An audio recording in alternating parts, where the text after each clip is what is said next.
want to cut away from our continuing coverage of this tragedy, the explosion on board the Shuttle Challenger today. You may want to return for your local programming. However, NBC News will continue its continuous coverage of this national tragedy here today. And what we want to do now is show you once again what happened today in the skies over Florida, just out over the Atlantic Ocean at about 1 minute and 15 seconds after liftoff of the Space Shuttle Challenger with 7 people on board. 4, 3, 2, 1, and liftoff. Liftoff of the 25th Space Shuttle mission, and it has cleared the tower. Roger, roll, Challenger. Good roll program confirmed. Challenger now heading downrange.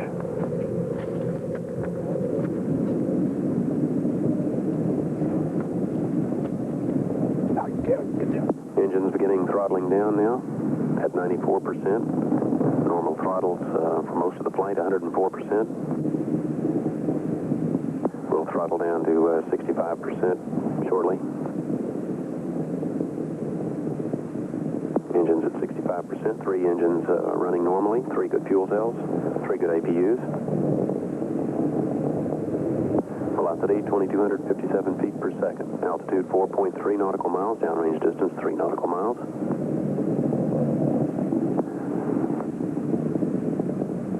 Engines throttling up. 3 engines now at 104%. Challenger, go at throttle up. Roger, go at throttle up.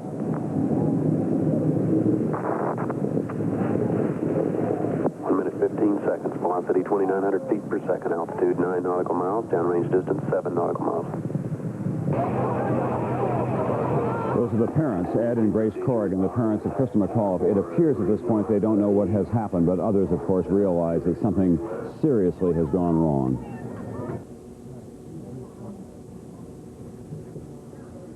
In slow motion now.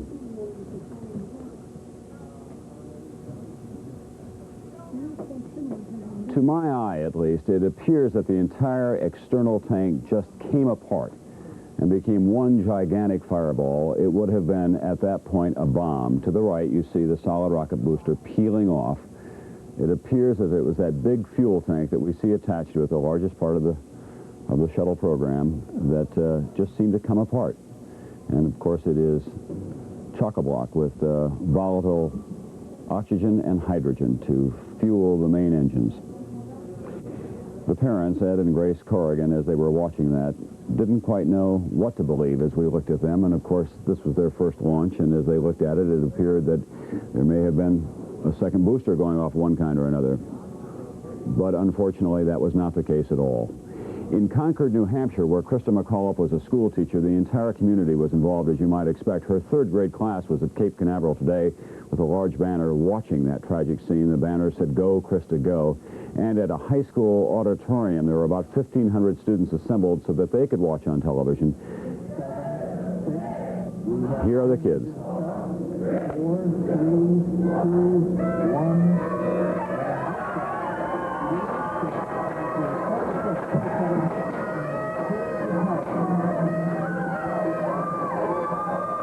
The successful liftoff, lots of celebration.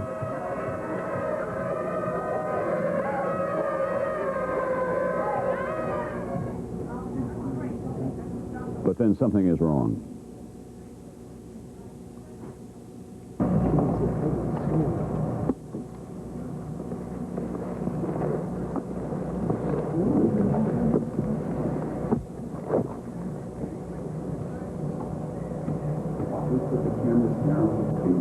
Would everybody please go back to class at this time? They were immediately sent back to their classes, stunned, as we all were, by what had happened. But a much closer personal attachment to at least one member of that shuttle crew, Krista McAuliffe, a school teacher in the community of Concord. The ebullience of high school students drained from them as they watched on television screens as the shuttle blew up today. Sharon, Krista McAuliffe, and 6 other astronauts apparently have died in that gigantic fireball explosion. The crews continue to search the ocean with a variety of vessels and airborne vehicles, helicopters, and Coast Guard cutters are out there. They were kept from the area for some time because of the debris. Jay Barberie is a veteran reporter on these space programs. He's been down in Cocoa Beach, Florida since the very beginning of the space program. He was there today, and he watched all of this as well. Jay? Well, it was something that you didn't want to see, Tom. We were watching it as it took place into a blue sky, and we were watching it as it happened. Of course, when we saw it, we knew what had happened, but we just didn't want to believe it.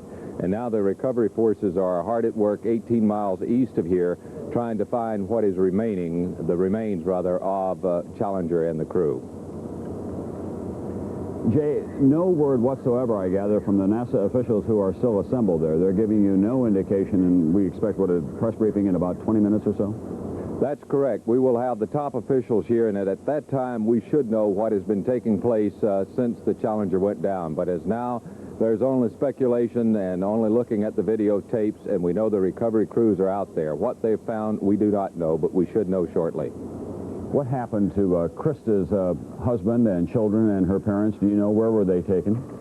Well, they were, of course, escorted by NASA personnel, and I'm sure that they were taken back to the astronaut quarters, which is only a couple of miles from here, and I'm sure they're in seclusion there. And as you looked at that videotape, as we looked at it together, what was your judgment, Jay? You've watched a lot of these go up, of course, and you've not seen anything quite like this before. But did it appear to you, as it did to me, that it could have been the external tank that went first? I don't think there's any question about it, Tom. I think you're absolutely correct. It was the external tank. Now, the question is, when they told him he was go for throttle up, he increased the throttle pressure, increased the thrust on the 3' engines. The question is, was there a flare back of the engines at that time? If there was a flare back, this could have erupted the external fuel tank. There could have been any kind of eruption of the ducts leading the hydrogen and the oxygen into the engines. But it occurred at the base of that tank without question. Why it occurred, of course, is the question. Is it conceivable, and again we point out that this is only speculation on our part, but is it conceivable that it might have been weather related, that there was ice forming, of course, at the base of the main engine earlier in the day? Is it possible that ice may have played a role in all of this? It's very possible. A chunk of ice off of the external fuel tank itself could have ruptured the ducts leading the fuel from the tank itself into the main engines. Another possibility are the wind currents at maximum Q. At that time, in the position that the spacecraft was in, the wind, the current there, could have had something to do with the flare back of the engines. No one really knows. There's a lot of things that you can speculate about, but what we do know, Tom, without any question, that explosion occurred in the external fuel tank where 500,000 gallons of fuel was located. That thing is 15 stories tall, so if you can imagine a 15-story tall building, something holding 500,000 gallons of fuel, then you can imagine what sort of explosion that happened. All right, we want to show once again on the model that we have here in our Washington studios just what we're talking about. This is the space shuttle itself. This is the vehicle. This is the Challenger, and it is attached to all of this propellant. These are the solid rocket boosters on either side. They develop 1 million pounds of thrust apiece, and as Jay indicated to you, in this large external tank, which originally was painted white, and then they removed the paint because they determined they didn't need it and they wanted to save the weight, this 15 stories high altogether, filled with oxygen and hydrogen, and it fuels the main engines, which are located at the very base down here of the shuttle Challenger, and the other shuttles for that matter as well. They're used on liftoff, and then they're used as well to get them into orbit. Then they're fired up once again when they come back into the Earth's atmosphere. You remember that phrase, MECO, that's main engine cutoff. They fire them up to about 65% on liftoff, then they go to 104% or even higher if they need to go into the orbit itself. And it was just at that point when they went past 65%, past 100%, full throttle, shortly after that, that this appeared to just break into flames. And then, of course, we saw that large fireball. So the indications are, at the outset at least, that it happened somewhere in here, possibly in these ducts. And as Jay Barberie indicated, there are ducts that lead from the external tank here back into the main engines. That's where it may have occurred. There's always the possibility that a number of other things could have happened as well that then triggered all of this fuel that is contained there. At any rate, it's like a giant rocket going off, a Roman candle, if you will, with 2 on each side and a much larger one in the middle. And people positioned right up here, 7 of them all together today, with no means of getting out of there once they have launched. That is, that there is no escape hatch of any kind, no ejection seat.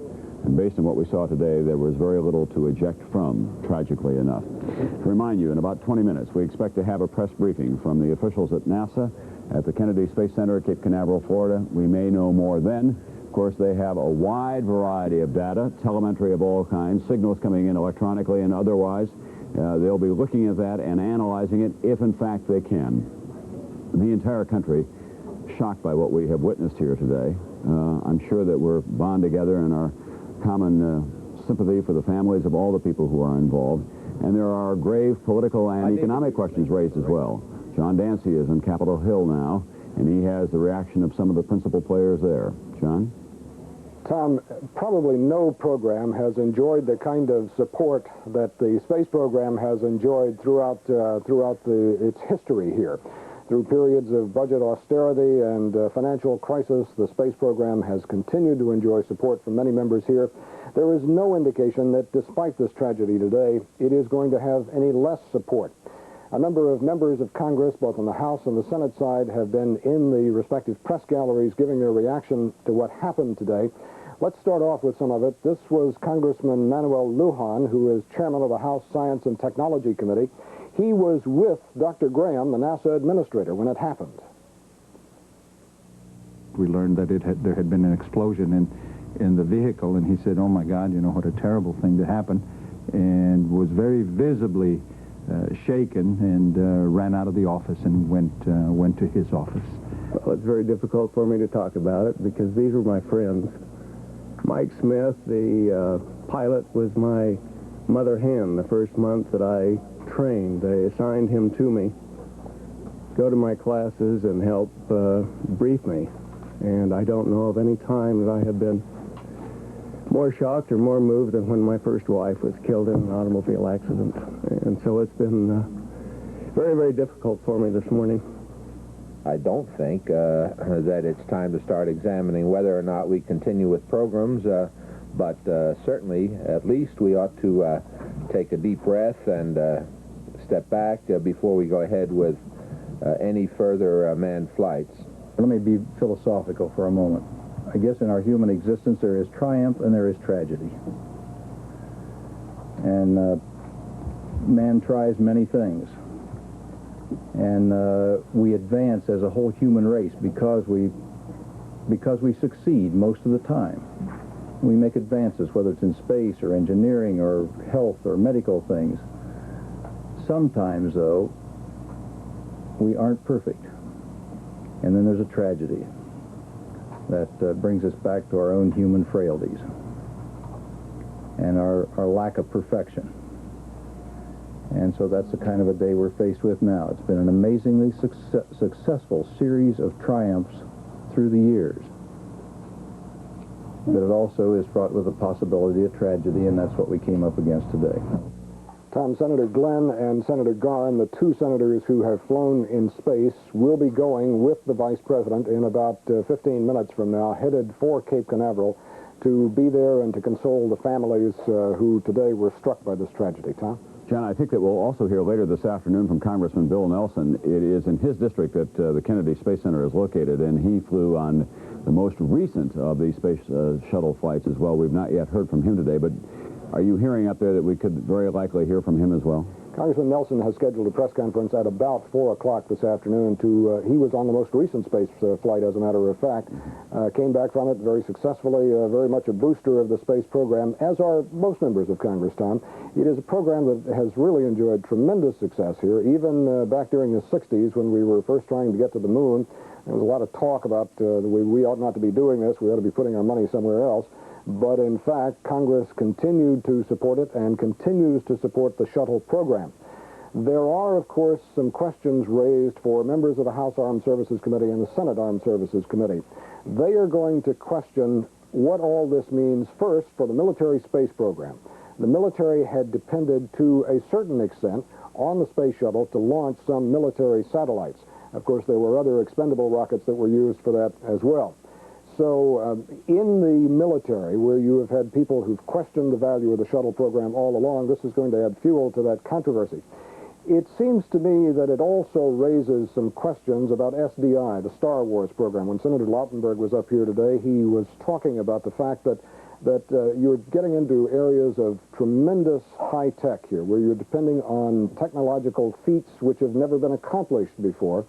And when you look at something which is, compared to SDI, as relatively simple as the shuttle program, then it has to raise questions in your mind, and it has to give you pause as to whether or not we should be going ahead with the SDI program, whether or not it can, in fact, do all the wondrous things that the administration claims it will do. Tom? John, my guess is that you're not hearing much learned discussion about the future of the space program today up there. My guess is that members of both the Senate and the House are reacting as the rest of us are, trying to deal with our own emotions as we watch all of this, holding out the slimmest of hope that perhaps one of the astronauts or all of them could have survived, although that seems almost totally unlikely at this time. Are you hearing any real profound discussion about what the program may do? People here, of course, react in a very human fashion to what's going on. They're just as human as the rest of us in a situation like this, and they were just as stunned as the rest of us by this news. What every senator and every House member has said is that there has to be a pause. NASA must not fly another shuttle until we know what happened. The consensus seems to be that NASA should examine it, that they have the expertise. There should not necessarily be a blue ribbon panel, but that NASA should go ahead now, examine what happens. It is still, to a certain extent, a test program, and in any test program, you are going to expect failures like this. Congress, the reaction from here has been, in that sense, very mature and not hysterical. No one has said, oh, let's call it off because it's just not working. But there are real financial constraints on the country already, and this space shuttle that blew up today cost more than $1 billion, probably cost $1.5 billion to replace it. That's going to have an effect, no matter how we feel about it right now, on the entire budget process, isn't it? Graham Rudman certainly is going to have an effect on NASA because, as one of your guests earlier was talking about, the fact that this is 1/4 of the civilian space program that blew up today. One space shuttle out of 4. That's going to have to be replaced if we are, in fact, to continue at the same level. Graham Rudman, the law mandating cuts in the budget, is certainly going to have an effect on the space program. Will we go ahead and replace that space shuttle, or will we just let it pass and go ahead with 3 at this point? Thank you very much, John Dancy on Capitol Hill today. We want to remind you once again of what we have ahead of us. In about 10 minutes, we expect to hear from NASA officials, their first full-blown report since the explosion on board. It appeared to be in the external tank of the Space Shuttle Challenger today, about 2 minutes after liftoff. Actually, a little less than that, somewhere between 1 minute and 2 minutes altogether, at about 5 miles in space, about 18 miles downrange from the Kennedy Space Center in Florida. It appeared that all 7 astronauts on board were killed. That includes the 37-year-old schoolteacher, Krista McAuliffe, who was flying as part of the civilian and space program that the Reagan administration launched during the presidential campaign of 1984. The tragedy was witnessed by her husband and 2 small children, as well as by her parents and members of her 3rd grade class from Concord, New Hampshire.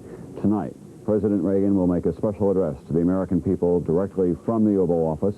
His State of the Union speech, which had been scheduled for 9 p.m. Eastern Time, now has been postponed until next Tuesday. What time he'll make his speech tonight, we're uncertain at this point. As soon as the White House tells us, we'll, of course, pass that along to you. Mrs. Reagan was watching all of this today, as it turns out, live on television from the private quarters at the White House. Her immediate reaction was, oh my God, and then she, according to a spokesperson, prayed that there would be some survivors of some kind. But to repeat once again, it appears that apparently all 7 on board have perished in that gigantic explosion. I happen to be at the White House for a briefing with Chief of Staff Donald Reagan and other correspondents, and Pat Buchanan and Admiral Poindexter, who is the chairman of the National Security Council. When a note was passed to Buchanan and Poindexter, they left the room. We didn't know whether they were leaving prematurely or for what reason.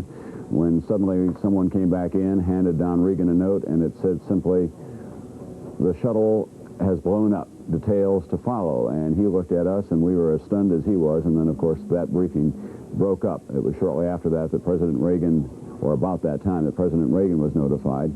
He felt very strongly about the families of all the people who were involved. He watched, as we all did, in great shock, the television replays of that explosion today. Where do we go from here? Where do we go from here as a nation with the space program? Where do we go from here financially and politically? Those questions simply cannot be answered today. But the risk, of course, that we all take in being involved in great enterprises is that human sacrifice of one kind or another will be required, as we heard John Glenn saying a little while ago. The real question that remains to be answered, of course, is was there some kind of incompetence on the part of those people who are charged with the space shuttle program? I'm only raising it as a question. We do not know the answer to that yet. That will take a long and meticulous investigation before we can determine that. But the American public will be demanding some difficult answers to some difficult questions, and of course we'll all have to examine what it is that we want from this era of high technology.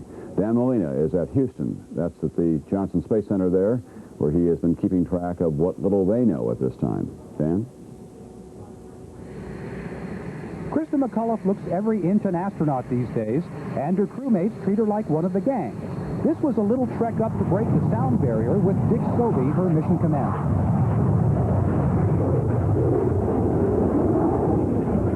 They could have very easily said, oh, you know, there's a teacher, what are we going to do with her? She's going to get in the way, or we've got to plan things around her. If I needed help during the lessons, if I needed an extra pair of hands, I mean, they've just been so wonderful. I really do feel part of the crew. For several months now, doctors have been jabbing and probing her, zipping her up in black bags to see if small dark places scare her. She's gone through all sorts of training in shuttle simulators, and she's learned a few cold, hard facts about what to expect. I didn't realize it'd be so slippery. The shuttle's small. And if you kind of think of it as being in maybe a 6-man tent with 7 people in it, and it rains for 6 days, that's the environment that you're in. It's all a very big change from life in Concord, New Hampshire. This was the day she left home for 4.5 months of training. It seemed especially tough to say goodbye to her daughter, Caroline. Love you. All right. I'll see you later, alligator. Okay, let's get dinner ready. Yes. Okay. Life without mother in the McCullough household. A new adventure for Krista's husband, Steve, an attorney. Okay. Frozen cook. Open that thing up. He's doing a super job. I mean, he took over single parenting without missing a beat. The kids are doing well. He's doing well. I mean, he's doing so well that when I came home the last time, I walked in the kitchen to do something, and he kind of looked and he said, excuse me. He said, we don't do that way anymore. I said, pardon me. She's part astronaut now, but still a teacher first. There's an elaborate plan for her to teach from space and to hook up a direct link with her old school. Much of the country will see this ultimate field trip, and Krista says it's just the kind of recognition teachers need. And because they feel so good about themselves and the morale is high, I'm hoping that other people are going to look at that and say, they do a very important job. She'll earn a place in history when Challenger lifts off. She'll be a celebrity for a while. Then it'll all be over. Krista McCullough will be back in New Hampshire, back in her classroom, but she'll always be known as the teacher in space. Dan Molina, NBC News at the Johnson Space Center, Houston. Now, of course, her legacy is tragically different. Vice President George Bush and a contingent directed by President Reagan now departing Washington, D.C. for the Kennedy Space Center at Cape Canaveral. John Palmer is standing by in New York, where he has a report for us on the weather conditions that existed this morning at the time of liftoff. John? Yes, Tom, our meteorologist here in New York, Joe Whitty, has done some checking. It was below freezing down at the Cape for many hours during the night, and it wasn't until about 10 o'clock mid-morning when the temperature rose above 32. The lowest temperature early in the morning just before dawn was 25 degrees, and that, of course, resulted in those icicles on part of the spacecraft and on the booster rockets, icicles that they knocked off and then after a while dismissed that as possibly being any kind of a problem. Another weather thing that is quite interesting, a phenomenon, is the jet stream, which normally, of course, is in the upper part of the United States, but we know of the much publicized cold weather in the last couple of days, and the jet stream dropped down as low as Florida, as low as the area around the Cape there, and winds at an altitude right here of 7 to 9 miles above the launch pad were 100 miles an hour. That's an unusual condition to have the jet stream moving that far into the south. Now, there are, of course, no definitive reports on the fate of the crew, but we all have been saying this afternoon, and it has been very much confirmed from the experts that it's pretty impossible that anyone could have survived that. We will know in about 6 minutes when NASA officials in Cape Canaveral come out and talk to reporters and answer questions. There are some unofficial reports coming to officials and NASA officials at the Cape indicating that they have found no large pieces of debris and certainly no sign of life at the impact zone, some 15, 18, or 25 miles off the coast out in the Atlantic from the launch pad. And now let's go to Bob Bazell. Bob? John, I've been listening to what you were saying about the weather. That it may have been an important factor, but NASA always has a plane that goes up above the launch site to measure the winds at different altitude. And one of the things that they're always concerned about is what they call wind shear, which is a sharp change in the wind direction. It's not so much the velocity at those upper altitudes that matter during a launch. It's sudden changes in the wind direction that cause even more pressure.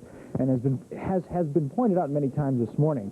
The explosion aboard the Challenger occurred this morning at what the engineers call maximum Q, or maximum aerodynamic pressure, when the rockets are being pushed to their ultimate thrust and the greatest amount of stress is put on the shuttle. Now, during the 5th shuttle mission, Commander Vance Brand has said that at that moment he felt like the shuttle was about to fly apart, and some structural changes were made at that point, and they did not allow the rockets to be pushed as far as they might have been for a long time. Now, of course, all of this is speculation. We hope that in a few minutes when Jess Moore, who's the head of the shuttle program, comes down to talk to us from Cape Canaveral in Florida, that we will have our first information from NASA.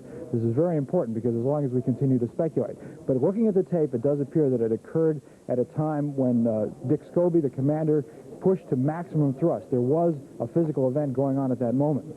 And to recap something that I said earlier, several hours earlier, we've been talking for a long time, and I think it's especially poignant right now, that Commander Scobie did tell me several times, as a matter of fact, because this was something that we talked about, that someday a shuttle was going to blow up. He said he had been a test pilot, he had been a Vietnam veteran, much decorated for combat missions in Southeast Asia, and he said that there was no question in his mind that someday a space shuttle would explode. He said it was a complex piece of machinery, a lot of explosives. You have to remember that you have to have enough rocket thrust to get 17,000 miles an hour to go into orbit, hundreds of thousands of pounds of explosive fuel. And someday this complex piece of machinery was going to fail, just like inevitably, if you have enough airplane flights, one of those airplanes is going to crash. So that happened. And he said that he certainly hoped that the shuttle program didn't come to an end. Now, I think that is not going to be the case for a while. There's certainly going to be a postponement in the shuttle program because, as other people pointed out this morning, it has always been NASA's policy when there's even the slightest glitch not to fly again until anybody discovers what caused that glitch. So here we have obviously a much more serious situation. It's going to take extremely complex analysis. The engineers at several locations around the country are now beginning what they call failure analysis. That is, to try to recreate the accident as best they possibly can, both from the videotapes and from what's called the telemetry. That is the information that's being sent by all sorts of automatic devices on the spacecraft. And when they try to recreate that, they'll try to find what the failure was. And until, the one thing we can say for certain is, until that is understood, and until somebody can say what caused that accident, there will never be another shuttle flight. Now, it could be very soon. It could be that it was a fairly simple failure and something that can be replaced, or it could be because of the nature of the vast explosion that it'll be a long time until we found. But right now we just don't know, and we're looking forward to hearing from Jess Moore at Cape Canaveral any time now. Bob, we can go back certainly to January of 1967. That was the last time there was loss of life with the American space program. And that was the fire aboard the capsule of the Apollo when astronaut Virgil Grissom and 2 other astronauts lost their lives that tragic night when that fire occurred. But it's, I think, worth noting that it was some 18 months before they launched again. So that might give us some idea of the kind of investigation, the kind of work, the kind of painstaking care that's going to be involved here in trying to find out what went wrong. Now, in about a minute and a half, excuse me, Bob? Yeah, we've just gotten word here at the Jet Propulsion Laboratory that the press conference has been delayed for half an hour, and we can expect it to start at 4 o'clock Eastern Time. To continue on along that point about the Apollo accident, one of the things that in people talking about the history of the space program have always said that the Apollo program, the rush to get a man on the moon, had proceeded in a way that wasn't the best way until that accident. And in fact, it was that accident and the 18-month delay that you talked about made NASA reconsider its entire approach to manned spaceflight. And many people said that many of the successes that followed never would have been possible if it hadn't been for that terrible tragedy. Now, we have a situation here, obviously, where the same kind of extensive analysis will have to go on again. But one of the things that was part of the Space Shuttle program was redundancy. That was, there was at least 2 of everything that was needed for a safe flight. And so it could not have been a simple failure that caused this thing, a simple failure of something that was necessary. It was more, it was what engineers call a catastrophic failure. Several things had to go wrong at once. And from the looks of those tapes, that was certainly the case. Very much, Bob Bazell. This is Tom Brokaw back in Washington, and John Palmer in New York. If you'll both just stand by there, as we all will throughout the day. It is now coming up on 3:30 Eastern Standard Time. We want to remind our local stations along the way that if they want to return to their local programming, now is the time to do that. NBC News, of course, will continue its coverage of this tragedy involving the Space Shuttle Challenger and what appears to be the deaths of 7 astronauts on board, including teacher Krista McAuliffe. We'll continue our coverage here right along the way. We want to tell you as well that on Capitol Hill today there was the same kind of shock reaction that we've all had across the country. House Speaker Thomas P. Tip O'Neill went to the Speaker's microphone in the well of the House of Representatives, and he offered his comments on what we've all been through. These wonderful people, Francis Scobie, Michael Smith, Judith Resnick, Ronald McNair, Alison Onzikuka, Krista McAuliffe, Gregory Jarvis, died performing their duty. They died not as individuals of the crew, but working as a team, united in devotion and a commitment to the United States, their country. This afternoon, we are united in the same spirit as the crew. Oh, our deep feeling for them. We pray for these brave Americans, for their families. House Speaker Thomas P. Tip O'Neill talking about the deaths of the astronauts. There's been no official confirmation of that, but of course it's important to indicate that we all believe that there was no way that they could have survived that enormous explosion that was described to Roy Neal earlier in the day as the size of a small nuclear charge. It appears that the large external tank just blew up. The commander of this mission, as Bob Bazell indicated a few moments ago, was Francis R. Richard Scobie, a 46-year-old commander, member of the Astronaut Corps, veteran of Vietnam, talked to Bob about the dangers inherent in any space shuttle flight. And recently he was asked whether it was a good idea to put a civilian on board like Krista McAuliffe. There ought to be some return on the investment, because it's not cheap to fly people in space, and it's not undangerous. It's not, you know, it may look that way, but, and we do these flights repetitively, and they get kind of a commonplaceness to them that's really not there, because each one of them is an individual technological marvel in itself, and you lose that by watching so many of them. There are a lot of things that go on during a space flight, and it's not easy to do, and it may look easy from the outside. It's not easy from the inside. And so you ought to be sending people like this that are going to make a return on that investment, and it really is an investment in them, so there ought to be a return involved in it, and in this case there is. Richard Scobie, the 46-year-old commander of the Shuttle Challenger, which blew up today shortly after he sent word back to Cape Canaveral, Roger, go, at full throttle up. Just moments later, the entire spacecraft was engulfed in a gigantic explosion, and debris began to rain down on the Atlantic Ocean. Steve Delaney is at Cape Canaveral now, where he has been with veteran watchers of the Space Shuttle program all day long. We're all left to wait until NASA has something to say, and Steve is standing by now with a veteran space correspondent. Steve?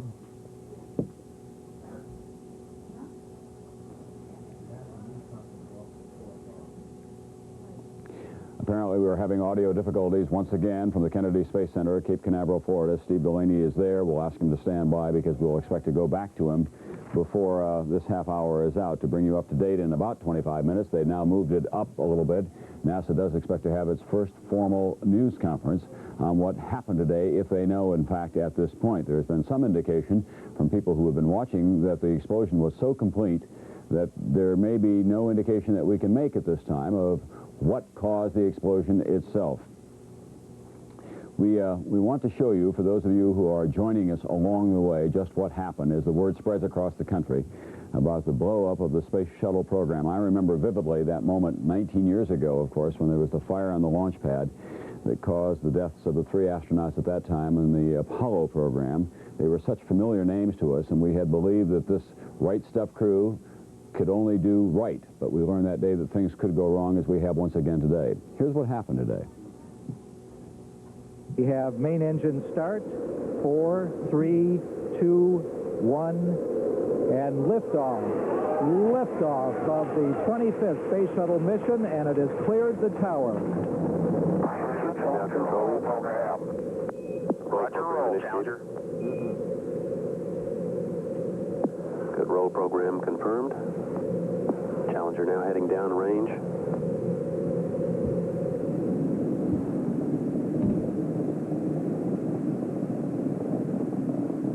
Engines beginning throttling down now at 94%. Normal throttles for most of the flight, 104%. We'll throttle down to 65% shortly.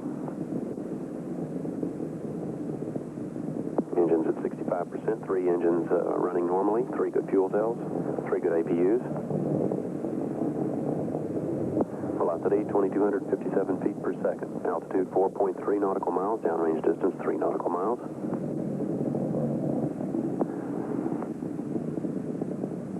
Engines throttling up. 3 engines now at 104%. Challenger, go at throttle up.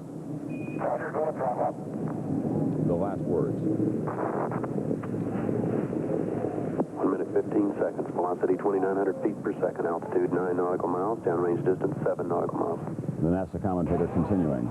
The family, once again, her parents right in the middle of your picture, not sure what has happened. Something terrible has gone wrong. Others realize.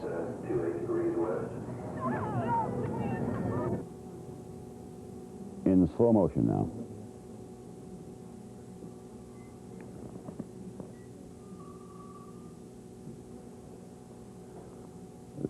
The entire external tank just comes apart. A gigantic explosion that no one conceivably could have survived, it seems to all of us. Nonetheless, search crews continue to go over a wide part of the Atlantic where debris rained down. There were Coast Guard cutters and helicopters in that area. It's a routine procedure. Standby. Steve Delaney now is at Cape Canaveral in Florida. That's the Kennedy Space Center, as he was just a few moments ago. Now we are told that his microphone is working. Steve? Well, let's see if it is. Tom, you were talking a moment ago about being unable to believe that what we were seeing was really what was happening. This is the first time I've been here, and I was just enraptured by the whole liftoff process and did not know until perhaps after some other people had figured out that something had gone terribly wrong. And one of those might have been Tom Boyle of the Tipton Conservative, who's been down here covering this sequence of launches ever since Apollo 11, I'm told, right? Yes, sir. My first indication personally that it had gone haywire was during the pitch over, when it's the smoke trail gets in the way, is that the solid exhaust tends to get dimmer and dimmer, and then all of a sudden it was brighter, which was the evidently an explosion, and I thought, that's not right, and then I saw the solids out to each side, and I thought, uh-oh, our TLS says hang on to them till they burn out, and then but shortly you knew that after something at that point was out of sequence, and then bits and pieces began to fall through the sky, and you were... When I saw the pieces, I knew as far away as I was that something was wrong. Evidently it was about 13 miles slant range. Of all the times that you have come down here, do you always have, at the point where they're getting off the ground and heading for space, do you always have the nagging feeling that something like this might happen? Yes, especially on the first flight of Columbia, that nobody really knew what it was going to be like, and anyway, that I was fixed at watching the climb of the vehicle, and you tend to get this little unbalanced feeling as you start looking high in the sky, and I thought it might be off track, but it wasn't. But this time, what did you file? I haven't filed completely yet. I called back to the paper and told them what it looked like to me, and they were already seeing what was on TV because it was, a good hour before you could get through a phone. Tom, you just watched here a moment ago, and they played the slow motion replay of what happened.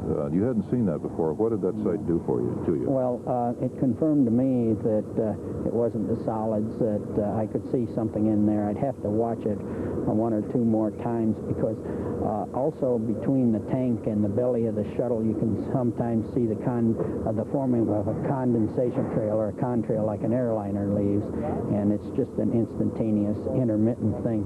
And but this time it wasn't condensation, evidently. There's been some, and we've done nothing but speculate as carefully and as clearly as we can label it, that this or that might have happened. What about the low temperature this morning? In your mind, is that a consideration for them to look at? To me, it is not, because it's cold to us.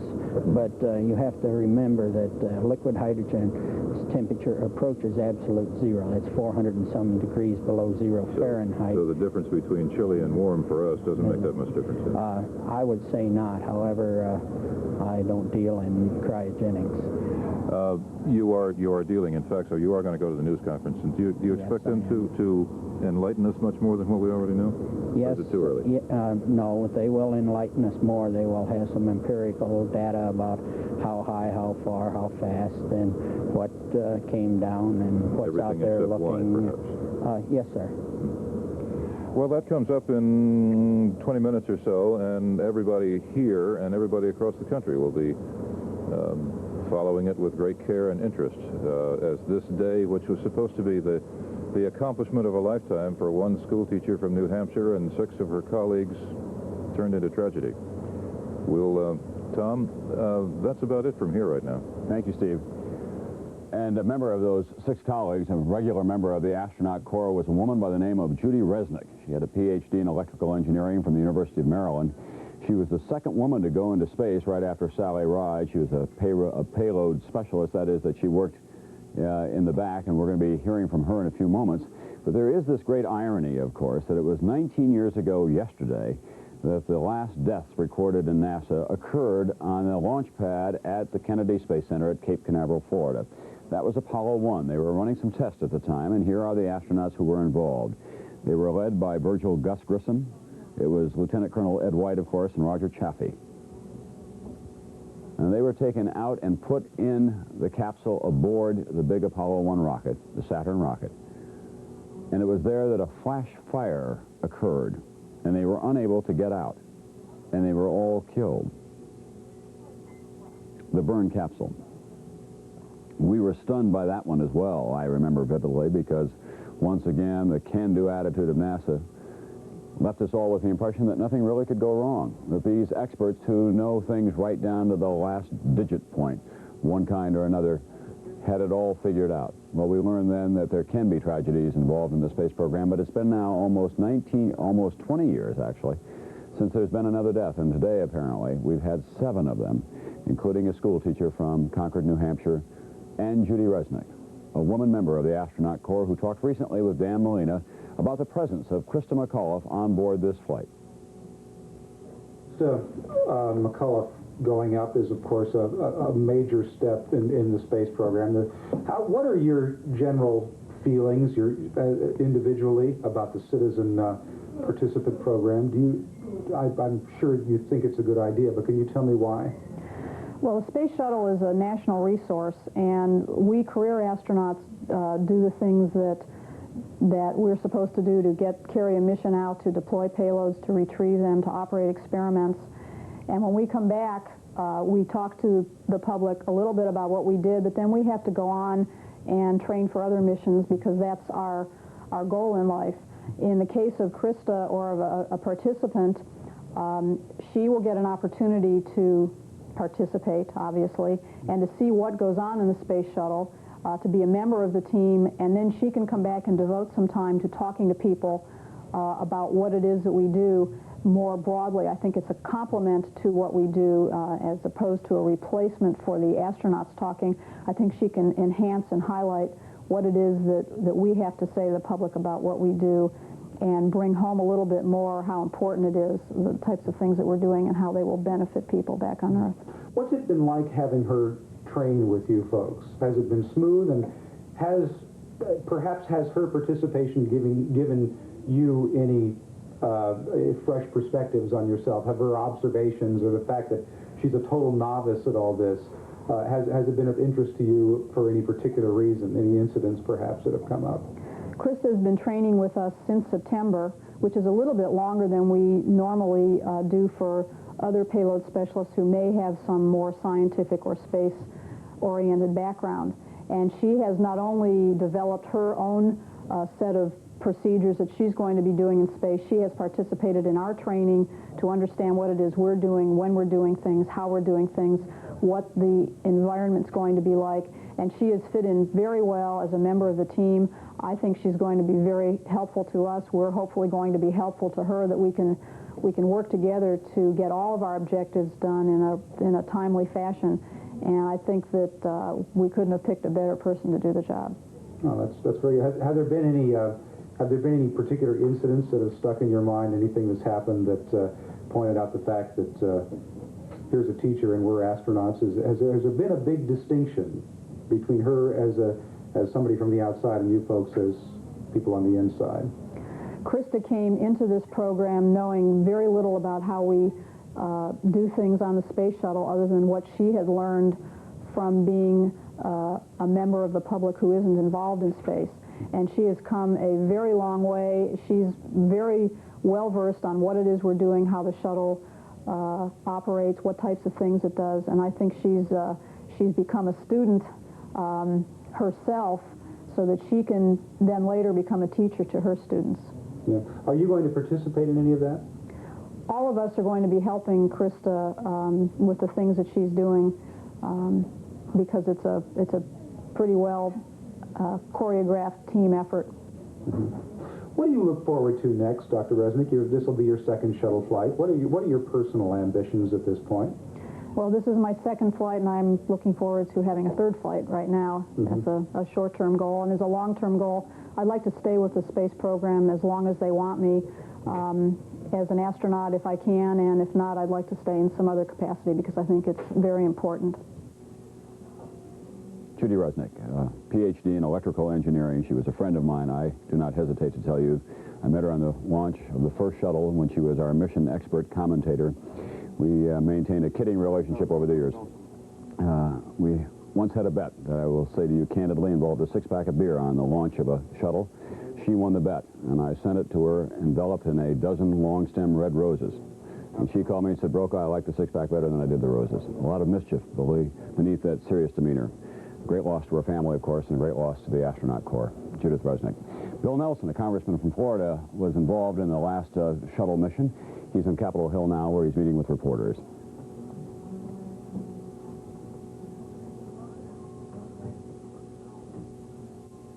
Well, maybe he isn't. Congressman Nelson, you'll remember, had a successful mission. He represents that district in Florida where the space shuttle program is located. And he went up after several delays and had what I think was a 5-day mission that went quite well. Once they were in space, they launched successfully some communication satellites, and they returned about a day early because they were concerned about the weather conditions for landing based on the meteorological forecast. One more indication of how very careful NASA is in terms of the safety factor. They just don't do anything on a whim. They try to work out as carefully as they possibly can what the conditions are likely to be and what the technology is going to be and what it's capable of doing before they send anyone up in space. Congressman Nelson, of course, was one of those members of Congress who's been very instrumental in promoting the space program. There were those people who thought that he had been chosen for that reason, as well as the fact that he lived in the Florida district where the space shuttle is launched from. NASA is not unaware of the fact that they have to have friends in Congress as well as in the rest of the country because it's an expensive program, and they want to promote it as best as they can. The teacher part of this program, Krista McAuliffe, was involved in. They'd hoped to be able to teach other members of upcoming generations about what space may mean to them, and that she would be able to conduct the classrooms in space, as you heard Judy Resnick talking about that just a few moments ago. And of course, all that will be put on hold How this will affect this generation is very hard to know. Maybe Bill Nelson has some thoughts on that. Let's go to Congressman Nelson. On one of the solid rocket motors. As it turned out, after the scrub, when they ran the system, they found out that it was a faulty sensor, not the hydraulic pressure unit, the HPUs. Had we gone and had it been a malfunctioning APU, it could have been a very bad day. Well, that's why you have the redundancies and the checks. Now, as far as ascent, both of the solid rocket motors, those are the two big ones that look like big candlesticks that are packed with the solid fuel. They have to light off at precisely the same time, or else you could get a cartwheeling effect right at the pad. And then on ascent, if you don't have their performance as is scheduled, or if you don't have the performance of all three main engines, you have all kinds of contingencies. One of the contingencies is to come back around and land at the Kennedy Space Center. Another contingency, if you lose one engine, is to go on and land in Dakar, Senegal, or Morone, Spain. Another contingency, if you've got enough energy, is to go once around and come back to Edwards. But where there is an explosion, such as occurred today, there are no contingencies, and that's part of the risk that is taken. No.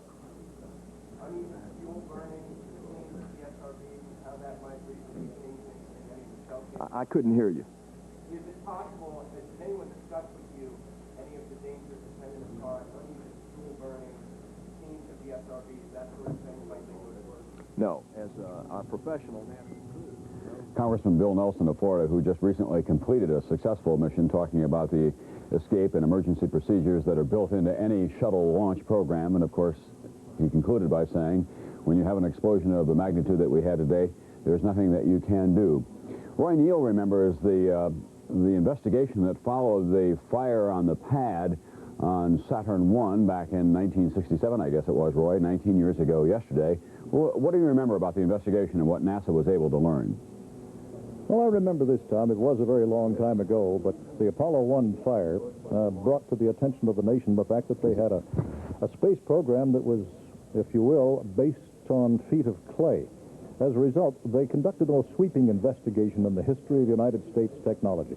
There was much breast-beating, much brow-beating, but in the final analysis, NASA decided that it had to redesign its entire spacecraft, go to an entirely new oxygen system, if you will, before they could fly again.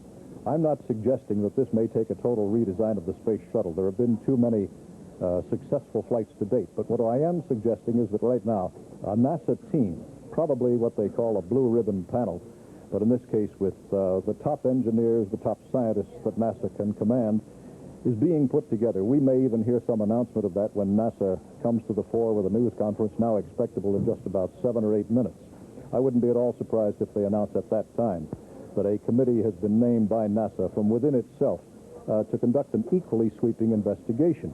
And it could be that before they're finished, the space shuttle may have to go through some redesign factors, but the likelihood right now, based on research being conducted at this minute at the Marshall Space Flight Center and here in California out at the Rocketdyne Division and the Space Divisions of Rockwell, based on that, the likelihood is that the problem this time is a far smaller signature, is far less in import than the one that caused the Apollo 1 fire, but it will be totally investigated. We can expect such a committee to be named, and shortly, and I'm sure that we, the public, will probably know more about what really did happen, thanks to the telemetry beamed down from space, probably know more than any of us can really handle in the not-too-far distant future. Analysis is going on now, Tom. Thank you very much, Roy Neal, at the Jet Propulsion Laboratory in Pasadena today. That's the only experience that we've had, of course, with a tragedy of this magnitude. There have been problems along the way. Here's a kind of a chronology now of the major problems during previous missions in the shuttle program. You'll recall back in April of 1981, the first launch, the first critical test flight of the space shuttle launch attempt was halted in the final seconds. We all remember that. It was delayed for 2 days by those computer software problems. And then in November of 1981, On the second shuttle, a fuel cell failed, limiting power supply and forcing the mission to be cut short by a couple of days. In March of 1982, bad weather forced a one-day delay. February of 1984, 2 satellites deployed smoothly from the spacecraft, but they failed to reach their proper orbit. This is a big part of this space shuttle program. It's a kind of space airliner and space truck all at the same time.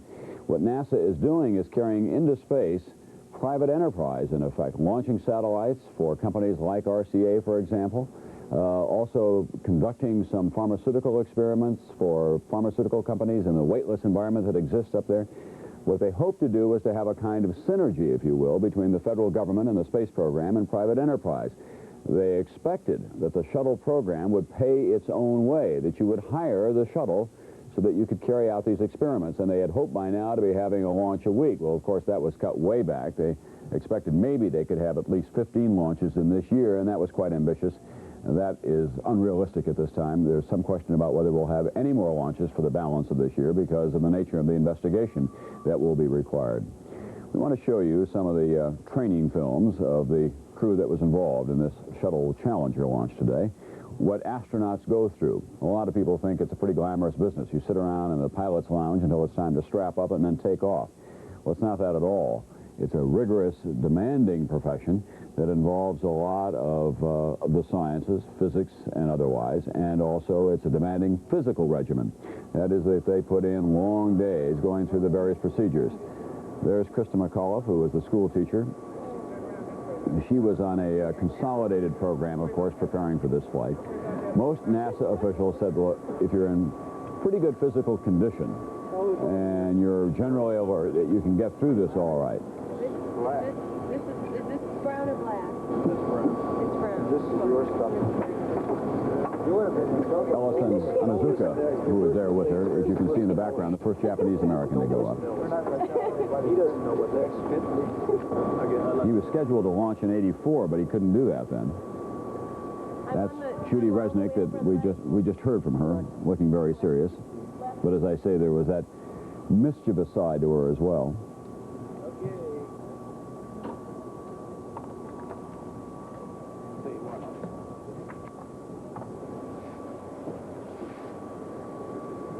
Gregory Jarvis, payload specialist. That is people who work with that big Canadian arm in the background.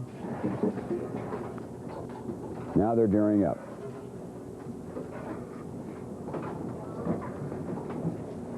They get into all of this paraphernalia only for the takeoff. Then when they're in space, they're able to live pretty comfortably, actually, within the confines of the space shuttle itself. As Bob Bazell indicated earlier, the toilet is kind of tricky to operate. But all the indications were that everything was going to go okay. Which coffee unit am I plugged into? Ronald McNair is the black astronaut. He's a magna cum laude graduate of North Carolina A&T and a presidential scholar. He's one of America's first 4 black astronauts. Try to keep us informed of where you are in the timeline also. I've been in the cockpit of one of the space shuttles. What you do is crawl down into it from on top. It's relatively confined, but once they get up there again, as I indicate to you, they can move around a little bit, although for a 5 or 6 day period, it's close quarters.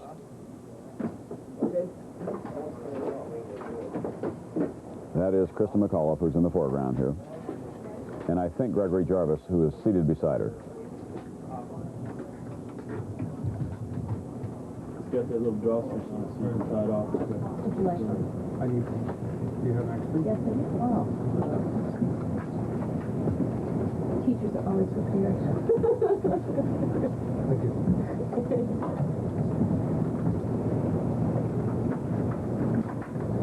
On liftoff, other astronauts have told me before that it's an exciting sensation because there's an awful lot of thrust that is developed, more than 2 million pounds on either side of you with those solid rocket boosters, but it's nothing that the human body can't withstand, even those bodies that are untrained, in effect, to the extreme force of G's.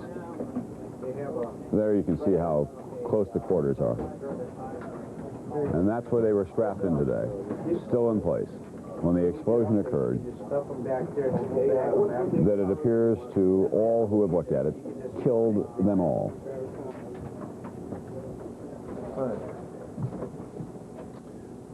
McNair, 2 children, and a wife, Cheryl. Is all of you stationed in El Segundo? No, you can request an MS transfer bag, which is like a pouch, a mailman's type bag. Hell, I don't know how strong those lockers are. Wouldn't trust my weight on it. Get me up there, then I'll have to. Communication system in kind of one. We've just received word that President Reagan will make his address live to the nation tonight at 5 p.m. That's in 1 hour from now, Eastern Standard Time. I had a terrible set of events. I lived in Boston for 2 years and then went to and you just start putting all your stuff on, and then we'll get the whole orbiter configured, and we'll give them each their bags, and then you know, while they're getting the flight set ready to go home, and all of us will, you know, the 3 of us. This is Ellison Onizuka, who is a 39-year-old mission specialist as well. He has 2 children that he leaves behind, we believe. He was a U.S. Air Force test pilot and winner of the Air Force Commendation Medal. Air Force test pilots, of course, are in a high-risk occupation. Nonetheless, no one ever expects this kind of thing to happen. There are generally 2 categories of astronauts, those who entered from the scientific field and those who entered from the Air Force or from the piloting side. Judy Resnick is an example of someone who came in an electrical engineer. She was intrigued by the electrical challenges that were involved. Some of them also, of course, become both scientists and pilots. In the case of Sally Ride, she became interested in aviation generally. We want to remind our NBC stations along the way that we're going to take a station break now, that NBC News will have continuous coverage of this tragedy involving the Space Shuttle Challenger today, but that those of you who want to return to local programming can do so at this time.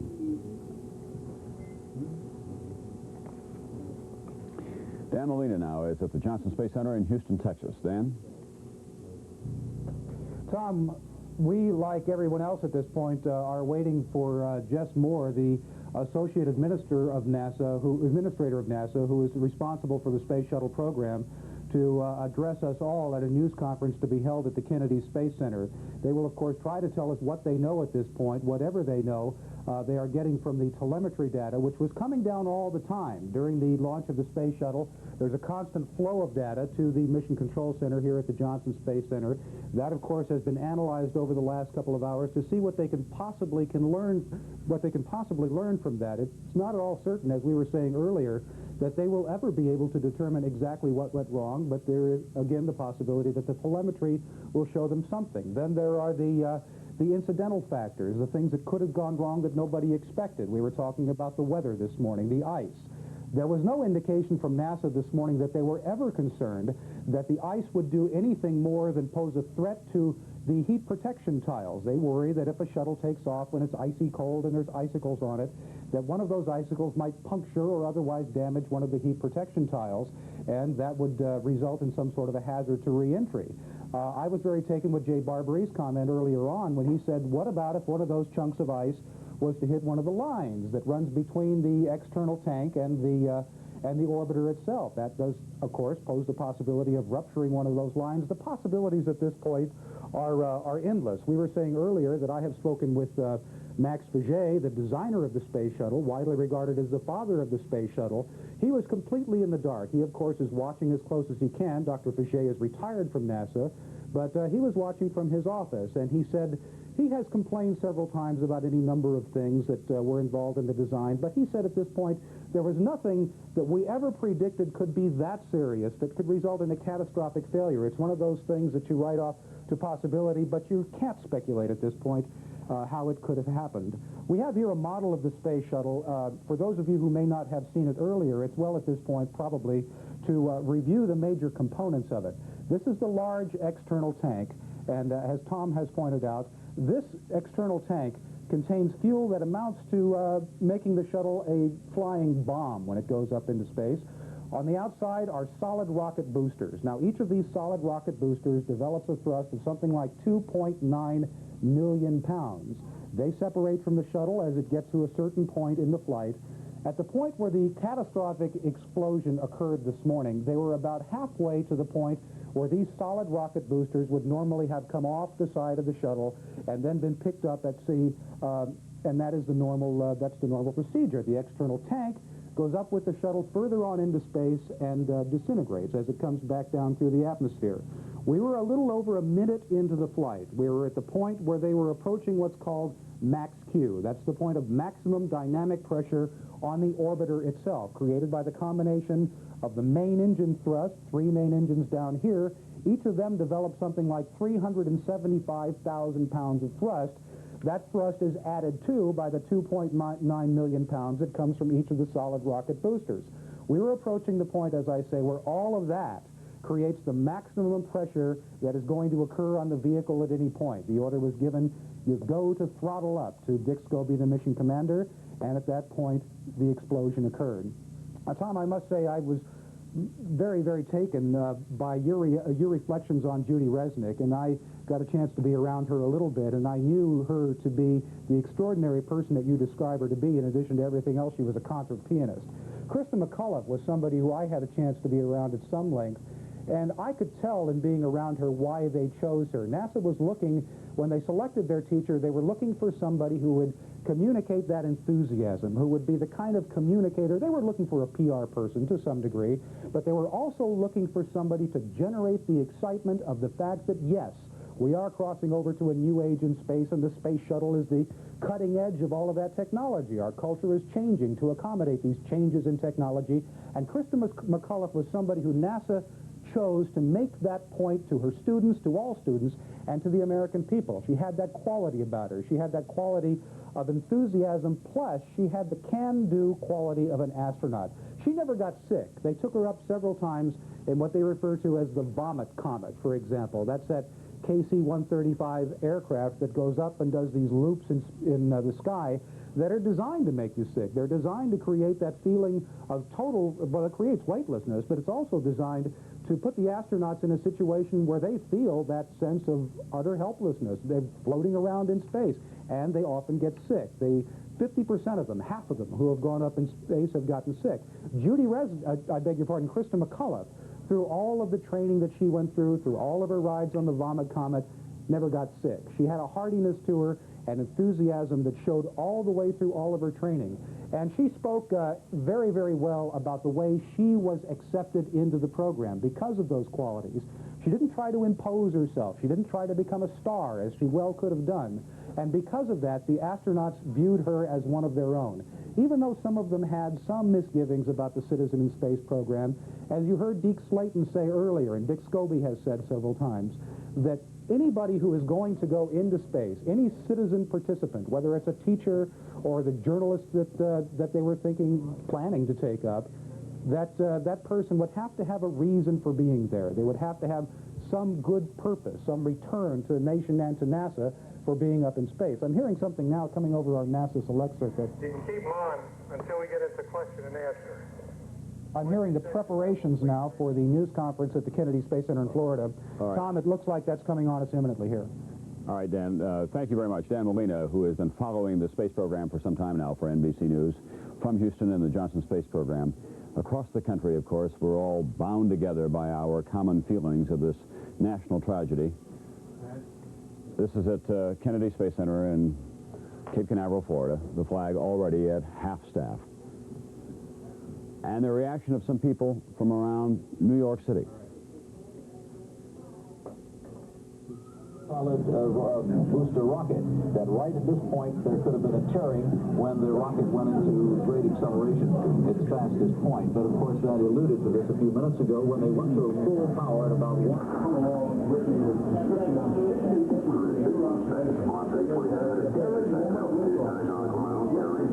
Well, the only thing I could think about with those kids in that auditorium and the trauma they must be going, and what a shock it must be for them to watch something like that happen to their teacher. That's what I was thinking of. I think maybe they are doing a little too many shuttles, so I wasn't really that shocked. If you keep going up and going up, there's more reason for error, more room for error. This shock is it just reminded me of a disaster of previous times, of how the community would react, like a Hindenburg when that went up, and the human tragedy.